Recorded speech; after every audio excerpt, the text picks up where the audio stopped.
Hello guys, welcome back to a new video. As you see, I am right now in my room in the Netherlands and I am not in a trip right now. So we continued our travels. We went from country to country and eventually we ended up in Serbia. Then our camera was so full, which you can imagine after so many trips. And I got some videos of the chip, of the SD card, but it didn't register that somehow. So it still said, even though the video was not on there, it still said that the storage was being taken. So I was in a little bit of panic. I was in like a lot of storage problems, and I was like, what am I supposed to do? Do I need to maybe refresh the card or so? So I accidentally did that, and unfortunately I deleted a lot of videos from our trips. But no worries. You missed a lot of videos, but I'm gonna take you in this video series through some of our videos which you missed. So let's flash back to Kazakhstan. We were all the way in the north, somewhere near Astana, and we just visited last video like a big lake where we couldn't find any of our trips. So we continued our journey north to a national park called Burabay. And Burabay is probably the most beautiful nature in all of northern Kazakhstan. It's quite a drive. I believe it was about 2 hours, 3 hours driving north of Astana. And we saw a lot of beautiful things. Unfortunately, we were only 2 nights there, and the time that we were there, it was only raining. It was so bad, you cannot imagine. We actually found some problems with this park. I'm not sure if I made any footage about that, but so we went in with our car. We parked our car in the official parking spot of the national park, and we went up. We hiked up the mountain to see some views. Unfortunately, like the wind was like blowing. It was like a typhoon. And when we got back down, we wanted to get out, but like the gate, it did not open, and I was like, what are you supposed to do? There's like no parking meter, no place to insert coins. There was no place to pay for anything. So I was like, how are you supposed to get out? So I pressed the button, and what happens? There was like a guy speaking, I don't know, Kazakh or Russian to me, and I said like, do you speak English? And like the answer is always no, we don't speak English. So you can better not ask and just tell what you want. So I said like, how do I get out? And he said like, you need to use an application called Kaspi, and Kaspi is apparently the payment method of Kazakhstan, maybe also in different places in Central Asia. But I'm not sure why we didn't do it. I believed it was because you can only use like a Russian or Kazakh bank account to use it, but it was like back then impossible to use it, right? So we said like, we don't have that, we would like to pay by card or cash. And he said no, you cannot. So and I was like, then what are you supposed to do? So he just hang up, like, right, like really rude. And I called again and I said like, how do I get out? What am I supposed to do if I cannot pay? And he just said like, find someone who's gonna pay for you. So we had to find someone and beg if they could open the gate for us to get out. But our story didn't end there. When we were at the gate entrance or the exit of the national park, there was another gate. And you had to do the exact same thing again. So luckily there was like this guy who was like really friendly, and he called for us, and he eventually gave up and he just opened the gate, right? But I was like if we cannot pay for anything, we have like 2 valid things to pay with, like a card. We have like debit cards and credit card, and you have cash, and you're not allowed to pay with anything of them. Just open for that few tourists. Just open the gate or make it possible to pay, right? Like, but that was quite a traumatic experience, I must say. Um, yeah, after that we just continued down the road to Astana.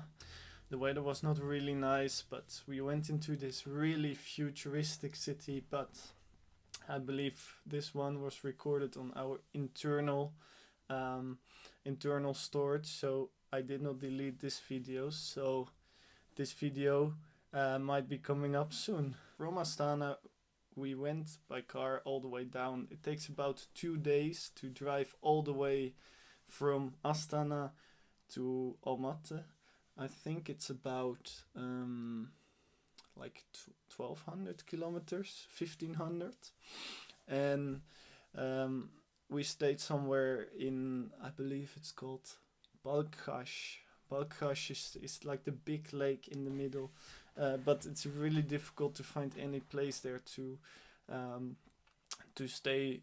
Usually the only thing you will see on booking is like apartments, but you need to communicate in Russian or Kazakh, which is not really something we speak.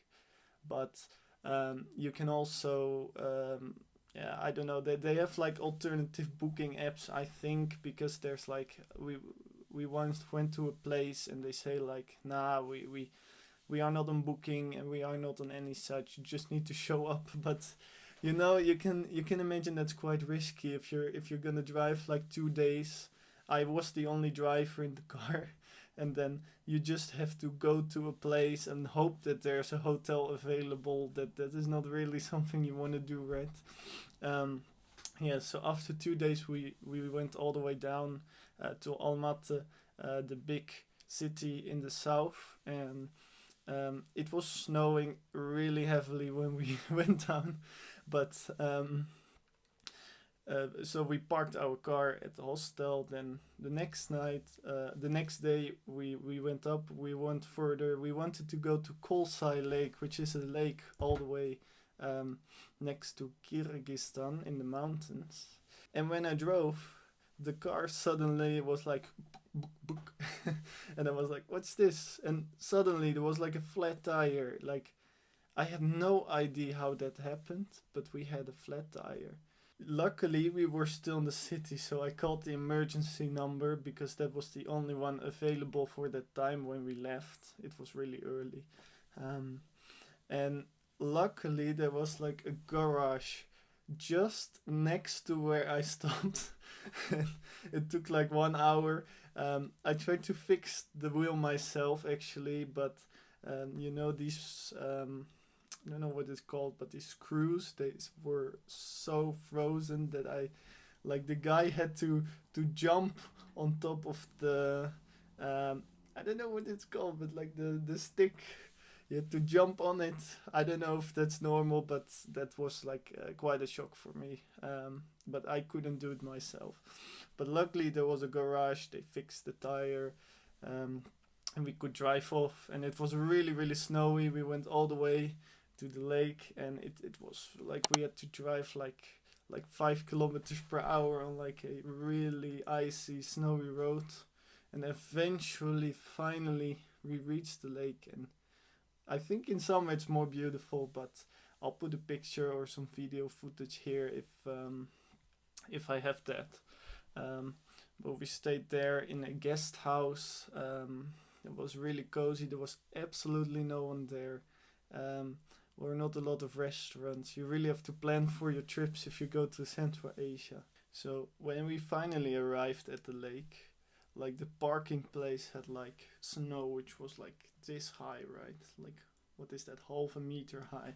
And I have like a regular car, like a, I don't know what I had, like a Hyundai. And like, let's say that the snow was higher than the car's bottom. So I was like, and that was crazy, you know, like fortunately nothing bad happened, but before I parked there I really had to like put the ice aside and or the snow aside, like these are like bizarre circumstances, I think, from someone from my country. And I know, I heard actually sometimes it gets like below like -20 to -45 in the north, and I'm like, wow.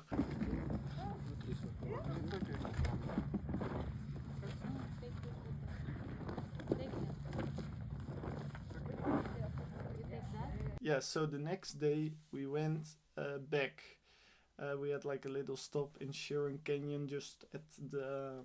We didn't go inside. We went the first time already inside. If you look at a vlog from a few vlogs ago, so we just went to the site, took some beautiful pictures, and we went back.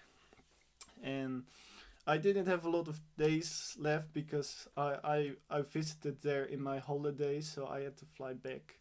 And Febrina actually continued a little bit in Kazakhstan before flying as well. She flew, I think, about 1 week later than I did.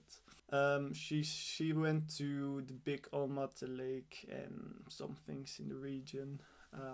Yeah, but I flew home and she continued to the Caucasus. And in next video we're gonna show you some things about the Caucasus. So thank you for watching. If you like this video, please like and subscribe, and I'll see you next time. Bye bye.